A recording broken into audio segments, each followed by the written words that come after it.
Hello friends, जय माता दी। कैसे हैं आप सब दोस्तों? देखते देखते पितृपक्ष की एकादशी आ गई। ये एकादशी हमारे भटकते हुए पितरों को गति देने वाली एकादशी है। पितृपक्ष की एकादशी, जिसे श्राद्ध एकादशी, इंदिरा एकादशी आदि के नामों से भी जाना जाता है।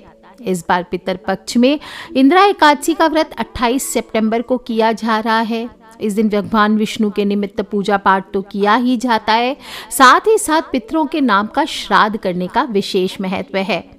वैसे तो प्रत्येक माह की 11वीं तिथि को हम एकादशी कहते हैं और पूरे साल में ऑलमोस्ट 24 एकादशी आती है, जिनमें से सभी एकादशी का अपना अलग अलग महत्व होता है।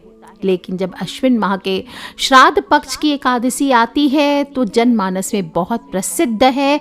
इसको करने मात्र से पितृदोष दूर होता है और पितृदोष से कुंडली का भी पितृदोष हो तो उससे भी मुक्ति मिलती है। और इतना ही नहीं, कहते हैं ये एकादशी आपके पितरों को स्वर्ग लोक दिलाने में सहायक होती है। नारद मुनि ने इस खास व्रत की महिमा सुनाई थी, जो मैं आगे बताऊंगी, पर उससे पहले आपको एक गुप्त बात बताती हूँ। जब किसी व्यक्ति की मृत्यु हो जाती है तो यमदूत उस आत्मा को अपने साथ यमलोक लेकर जाते हैं। वहाँ पाप पुण्य का लेखा जोखा होता है और फिर 24 घंटे के बाद आत्मा को उस घर पर वापस छोड़ दिया जाता है। और ये मृत आत्मा अपने परिजनों के बीच भटकती रहती है, परिजनों को पुकारती रहती है, लेकिन हम सुन नहीं पाते। परिजनों के रोते बिलखते देखकर आत्मा फिर से शरीर में प्रवेश करने की कोशिश करती है, लेकिन यमदूतों के पाश में बंधे होने के कारण आत्मा ऐसा नहीं कर पाती। लेकिन अगर एकादशी का व्रत रखते हुए मनुष्य की मृत्यु हो जाए और विशेष रूप से अगर एकादशी के दिन हो जाए तो उसकी आत्मा सीधे स्वर्ग लोक में जाती है और मनुष्य जन्म मरण के बंधन से मुक्त होकर डायरेक्ट मोक्ष को प्राप्त करता है। इसलिए सभी को एकादशी का व्रत अवश्य करना चाहिए। एकादशी के दिन अगर किसी व्यक्ति की मृत्यु हो जाए तो उस आत्मा को स्वर्ग लोक में भूखा रहना पड़ता है। इसकी कथा आगे बताऊंगी क्यों रहना पड़ता है। और इस दिन भगवान विष्णु के शालिग्राम स्वरूप का तुलसी पत्र से पूजा कर व्रत रखने का विधान आता है। कहते हैं कि अगर सच्चे मन और श्रद्धा भाव से इस एकादशी का व्रत करें तो पितृ को मोक्ष मिलना निश्चित है। इस व्रत के बारे में एक बार धर्मराज युधिष्ठिर भगवान श्री हरि कृष्ण से पूछते हैं, हे भगवान, अश्विन माह के कृष्ण पक्ष की एकादशी का नाम क्या है, फल क्या है, सो कृपा करके कहिए। तब भगवान श्री हरि कृष्ण कहते हैं कि इस एकादशी का नाम इंदिरा एकादशी है। सभी पापों को नष्ट करने वाली, पितरों को अधोगति से मुक्ति दिलाने वाली एकादशी है। और ध्यान पूर्वक हे राजन तुम इस कथा को सुनो। वाजपेयी यज्ञ के बराबर फलों की प्राप्ति होती, पितृ को मोक्ष प्रदान होता है। प्राचीन काल में सतयुग के समय में महेश्मती नाम की एक नगरी में इंद्रसेन नाम का राजा हुआ करता था। बड़ा धर्म पूर्वक था, प्रजा का पालन करते हुए शासन करता था और वह राजा पुत्र पौत्र धन आदि से संपन्न था। विष्णु भगवान का परम भक्त था। एक दिन जब राजा सुख पूर्वक अपनी सभा में बैठा था तो आकाश मार्ग से महर्षि नारद उतर कर आए, बोले नारायण नारायण। राजा उन्हें देखते ही हाथ जोड़कर खड़ा हो गया और विधि पूर्वक आसन और अर्घ्य दिया। सुख से बैठकर मुनि ने राजा से पूछा, हे राजन, आपके सातों अंग कुशल पूर्वक तो है, तुम्हारी बुद्धि धर्म में और मन विष्णु भक्ति में तो रहता है। देवर्षि नारद की ऐसी बातें सुनकर राजा ने कहा, हे महर्षि, आपकी कृपा से मेरे राज्य में सब कुशल है। मेरे यहाँ यज्ञ कर्म आदि सुकृत हो रहे हैं। आप कृपा करके अपने आगमन का कारण कहें। तब मुनि कहते हैं कि हे राजन, आप आश्चर्य देने वाले मेरे वचनों को सुनो। मैं एक समय ब्रह्मलोक से यमलोक को गया। वहां श्रद्धा पूर्वक यमराज से पूजित होकर मैंने धर्मशील और सत्यवान धर्मराज की प्रशंसा की और उसी समय यमराज की सभा में महान ज्ञानी और धर्मात्मा तुम्हारे पिता को एकादशी का व्रत भंग होने के कारण देखा। उन्होंने संदेशा दिया, सो मैं तुमसे कहता हूँ। उन्होंने कहा कि पूर्व जन्म में कोई विघ्न हो जाने के कारण मैं यमराज के निकट रह रहा हूँ। सो हे पुत्र, यदि तुम अश्विन कृष्ण इंदिरा एकादशी का व्रत मेरे निमित्त करो तो मुझे स्वर्ग की प्राप्ति होगी। इतना सुनकर राजा कहने लगे, हे महर्षि, आप इस व्रत की विधि मुझसे कहिए। नारद जी कहते हैं, अश्विन माह के कृष्ण पक्ष की दशमी के दिन प्रातः काल श्रद्धा पूर्वक स्नान आदि से निवृत्त होकर पुनः दोपहर को नदी आदि में जाकर के स्नान करना चाहिए। फिर श्रद्धापूर्व पितरों का श्राद्ध करें, एक बार भोजन करें, प्रातःकाल होने पर एकादशी के दिन दातुन आदि स्नान करें। फिर व्रत के नियमों को भक्ति पूर्वक ग्रहण करते हुए प्रतिज्ञा करें कि मैं आज संपूर्ण भोगों को त्याग कर निराहार एकादशी का व्रत करूंगा। हे अच्युत, हे पुंडरीकाक्ष, मैं आपकी शरण हूँ, आप मेरी रक्षा कीजिए। इस प्रकार नियम पूर्वक शालिग्राम की मूर्ति के आगे विधि पूर्वक श्राद्ध करके योग्य ब्राह्मणों को फलाहार का भोजन कराएं और दक्षिणा दें। पितरों के श्राद्ध से जो बच जाए उसको सूंघ कर गऊ को दे देना चाहिए और धूप दीप गंध पुष्प नैवेद्य आदि सब सामग्री से भगवान श्री ऋषिकेश का पूजन करें। रात में भगवान के निकट जागरण करें। इसके पश्चात द्वादशी के दिन प्रातः काल होने पर भगवान का पूजन करके ब्राह्मणों को भोजन कराएं। भाई बंधु स्त्री और पुत्र सहित आप भी मौन होकर भोजन करें। और नारद जी कहते हैं, राजन, इस विधि से यदि तुम आलस्य रहित होकर इस एकादशी का व्रत करोगे तो तुम्हारे पिता अवश्य ही स्वर्गलोक को जाएंगे। इतना कहकर नारद जी अंतर्ध्यान हो गए। नारद जी की कथानुसार राजा द्वारा अपने बांधुओं तथा दासों सहित व्रत करने से आकाश से पुष्प वर्षा हुई और उस राजा का पिता गरुड़ पर चढ़कर विष्णु लोक को गया। और राजा इंद्रसेन भी आजीवन फिर एकादशी का व्रत करता रहा और एकादशी के व्रत के प्रभाव से निष्कंटक राज्य करके अंत में अपने पुत्र को सिंहासन पर बिठाकर स्वर्गलोक को गया। हे युधिष्ठिर, यह इंदिरा एकादशी के व्रत का महात्म्य मैंने तुमसे कहा है। इसके पढ़ने से सुनने से मनुष्य सभी पापों से छूट जाता है और सब प्रकार के भोगों को भोग कर वैकुंठ को प्राप्त करता है। इस योग में की गई पाठ पूजा जल्दी ही शुभ फल प्रदान करती। तो बोलिए श्री हरि विष्णु भगवान की जय। और इस बार इंदिरा एकादशी की तिथि वैसे 27 सितंबर को प्रारंभ हो रही है। शुक्रवार को दोपहर को 1:20 पर और एकादशी तिथि समाप्त होगी 28 सितंबर शनिवार को दोपहर को 2:49 पर। पारण के लिए समाप्त आप द्वादशी तिथि को 29 सितंबर को पारण करें सुबह 6:13 से सुबह 8:36 पर। और पारण के दिन 29 सितंबर को द्वादशी समाप्त होगी 4:47 पर दोपहर को। इस दिन सिद्ध योग और शिव योग का भी निर्माण हो रहा है। सिद्ध योग सुबह 11:50 तक रहेगा और इसके बाद सिद्ध साध्य योग शुरू हो जाएगा। अभिजीत मुहूर्त सुबह 11:50 से दोपहर को 12:35 तक रहेगा। ये समय दान पुण्य के लिए अच्छा है। बाकी जो लोग श्राद्ध करेंगे ज़रूर कीजिए, या किसी आश्रम में, किसी साधुओं के जगह पे, किसी अनाथ आश्रम में या किसी ऐसे ब्राह्मण को जो एकादशी का व्रत करते हैं उस वहाँ पर आपको दान अवश्य करना चाहिए। कई बार ऐसा होता है कि एकादशी व्रत लगातार 2 दिन के लिए आ रहा है, जैसे इस बार आ रहा है। तो जब 2 दिन का हो तो जो स्मार्थ होते हैं यानी घरेलू लोग होते हैं उनको एकादशी का व्रत पहले दिन करना चाहिए। दूसरे दिन वाली एकादशी को दूजी एकादशी कहते हैं। जो सन्यासी हैं, जैसे हमारे आश्रम में विधवाएं हैं, मोक्ष प्राप्ति के इच्छुक श्रद्धालु हैं या वैष्णव हैं, जैसे इस्कॉन वाले हैं, तो वो दूजी एकादशी करते हैं। वैष्णव एकादशी और दूजी एकादशी एक ही दिन होती है। जो लोग भी व्रत रखना चाहते हैं वो एकादशी के दिन ब्रह्म मुहूर्त में उठकर स्नान वगैरह करके निवृत्त होकर के सबसे पहले भगवान विष्णु का ध्यान करके व्रत का संकल्प करें।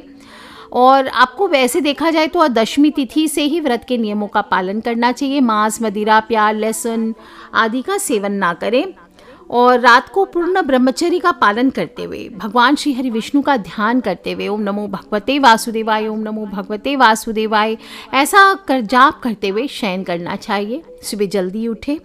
अब इसमें एक बहुत बड़ी बात आती है, क्योंकि ये पितृपक्ष की एकादशी है ना, तो पितृपक्ष में हम कहते हैं कि दोपहर के पहले आपको झाड़ू नहीं लगाना चाहिए, घर की साफ सफाई नहीं करनी चाहिए, कपड़े नहीं धोने चाहिए। आप एक बार पितृ के नाम का भोजन निकाल लेते हैं, इसके बाद ही आपको करना चाहिए। तो इस नियम का पालन इस एकादशी पर भी होगा। अगर आपका घर बहुत गंदा हो रहा है तो आप कपड़ा लेकर के घर साफ कर लीजिए। मुख्य द्वार की भी कपड़े से सफाई करके थोड़ी फूल माला आदि सजा सकते हैं, तोरण लगा सकते हैं और हल्दी के जल का मुख्य द्वार पर छिड़काव ज़रूर करें। जैसे कि मंजरी को पानी में आज के दिन स्नान डालकर स्नान करने से घर से वास्तु दोष एक तो दूर होता है, आपके जीवन से ग्रह दोष होते हैं उससे भी मुक्ति मिलती है, साथ ही साथ पितृ दोष से भी मुक्ति मिलती है।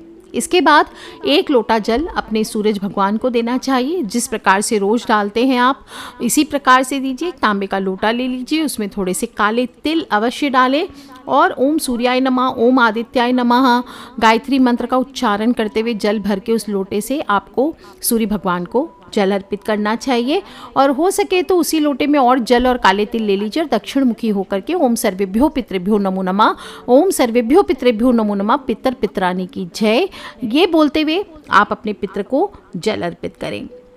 इसके बाद घर की रसोई में जाकर के फलाहारी भोजन बनाएं। आज के दिन अन्न नहीं बनाना चाहिए। एकादशी का श्राद्ध है तो पितरों के निमित्त भी कुछ लोग पूछते हैं अनाज का भोजन हम बना सकते हैं क्या, तो नियम तो यही होता है कि गेहूं चावल आज के दिन एकादशी के श्राद्ध में नहीं बनाया जाता है। बाकी अगर आपके यहाँ बनाते हैं तो कम से कम सात्विक भोजन बनाएं, देख लीजिए आप, वो आपकी इच्छा है। बाकी शास्त्रों में इसका विधान नहीं आया है। और एकादशी पर स्नान के बाद पितरों के निमित्त धूप दीप अवश्य करना चाहिए। श्राद्ध पिंडदान तर्पण जो करना चाहते हैं इस दिन विशेष रूप से, जैसे हमारे जो समाज है सन्यासी समाज है, उसके लिए श्राद्ध कर्म किया जाता है। पितरों के निमित्त आज के दिन काले तिल का विधान आता है दान करने का। किसी भी सुपात्र ब्राह्मण फलाहारी भोजन आपको कराना चाहिए। वस्त्र दक्षिणा आदि दे करके इनको विदा करना चाहिए। और पितरों के निमित्त अगर कोई भूल चूक हुई है, कोई दोष हुआ है तो उसके निमित्त माफ़ी मांगनी चाहिए। अगर आपके पास शालिग्राम जी हैं घर में अभिमंत्रित करके अगर आपने रखे हुए हैं तो उनको पंचामृत से आज के दिन स्नान करा करके वस्त्र आदि उनको अर्पित करें। पितरों को याद करते हुए, चाहे तो आप भगवान विष्णु फोटो हो, तस्वीर हो, कोई मूर्ति हो, उसको आप गंगाजल आदि से पुष्प चंदन सफ़ेद तिल के छींटे देने चाहिए। अगर आपके पास दक्षिणावर्ती शंख है और विष्णु भगवान की मूर्ति है तो उससे अभिषेक कीजिए और फिर वहीं बैठ करके विष्णु भगवान या शालिग्राम जी की मूर्ति के सामने ही बैठ करके आपको आज के दिन श्राद्ध निकाला जाता है। धूप दीप गंध पुष्प नैवेद्य आदि से श्री हरि ऋषिकेश भगवान की पूजा करें। तुलसी बहुत प्रिय है तो जो भी भोग रखेंगे तुलसी अवश्य डालें और बोले त्वदीयम वस्तु गोविंद तुभ्यमेव समर्पये गृहाण सम्मुखो भूत्वा प्रसीद परमेश्वर, इस मंत्र का जाप करें। इसके बाद आरती आदि करके भगवान विष्णु सहस्त्र नाम का पाठ कर सकते हैं। आज के दिन गीता जी के 7वें अध्याय का पाठ अवश्य करना चाहिए। इससे पितृ को मोक्ष की प्राप्ति होती है। हाथ में जल पुष्प लेकर के आप प्रभु के सामने हाथ जोड़ करके संकल्प भी कर सकते हैं कि आज मैं चोर पाखंडी दुराचारी मनुष्यों से बात नहीं करूंगा, किसी का दिल नहीं दुखाऊंगा। और पूरे दिन आप भगवान विष्णु के द्वादश अक्षर मंत्र का जाप कर सकते हैं। ओम नमो भगवते वासुदेवाय, ओम नमो भगवते वासुदेवाय। भगवान विष्णु से प्रार्थना करें, हे त्रिलोकी नाथ मेरी लाज आपके हाथ, मुझे इस प्रण को पूरा करने की शक्ति प्रदान करें।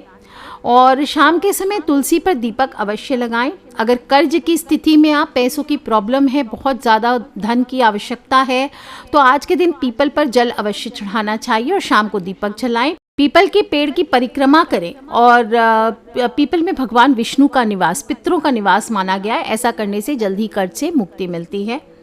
अगले दिन आप द्वादशी तिथि को व्रत का पारायण अवश्य करें।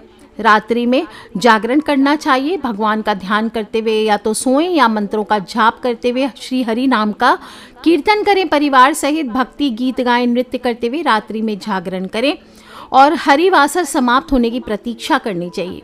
हरिवासर बहुत सारे लोग पूछते हैं क्या होता है, तो द्वादशी तिथि की पहली जो 1/4 अवधि होती है उसको हरिवासर कहते हैं और उसके बाद ही आपको पारण करना चाहिए। दान अवश्य करें। और इंदिरा एकादशी के दिन श्राद्ध पक्ष की इस एकादशी पर फिर से बता देती हूँ, गीता जी के संपूर्ण 7वें अध्याय का पाठ, या तो संपूर्ण भी पढ़ सकते हैं या फिर 7वें अध्याय का पाठ अवश्य करना चाहिए। कुछ गलतियाँ ना करें। व्रत कर रहे हैं तो सदाचार का पालन करें, सच्चे मन से पूजा पाठ करें। अन्न, नमक, तेल, चावल इसका वर्जित बताया गया है सेवन। घी का सेवन कर सकते हैं, फलाहार का सेवन कर सकते हैं, सेंधा नमक का सेवन कर सकते हैं। मसूर की दाल का त्याग करना है। चने का साग, कोदो का साग, मधु, शहद, दूसरे का अन्न, दूसरी बार भोजन, ये सभी वर्जित है। पान खाना, दातुन करना, कांसे के बर्तन में भोजन करना, ये सभी वर्जित है। किसी प्रकार का नशा ना करें, झूठ ना बोलें, गलत काम ना करें, क्रोध ना करें, मिथ्या भाषण ना करें, चुगली ना करें, पापी मनुष्यों का संग ना करें और मन को शांत और स्थिर रखें। गुस्से या बदले की भावना मन में ना लाएं और इस दिन आपको जुआ आदि भी नहीं खेलना चाहिए। दाढ़ी, मूछ, बाल, नाखून इत्यादि कटवा रहे हैं तो ये ना करें आज के दिन। ऐसे भी श्राद्ध पक्ष चल रहा है, दूसरा एकादशी भी है तो नहीं करना है। स्त्रियों को हेयर वॉश नहीं करना है। इस प्रकार से सच्चे मन से जो भी भक्त इंदिरा एकादशी का उपवास रखते हैं और शालिग्राम देवता की विधि विधान से सच्चे दिल से पूजन करते हैं, उनको वैकुंठ की प्राप्ति होती है।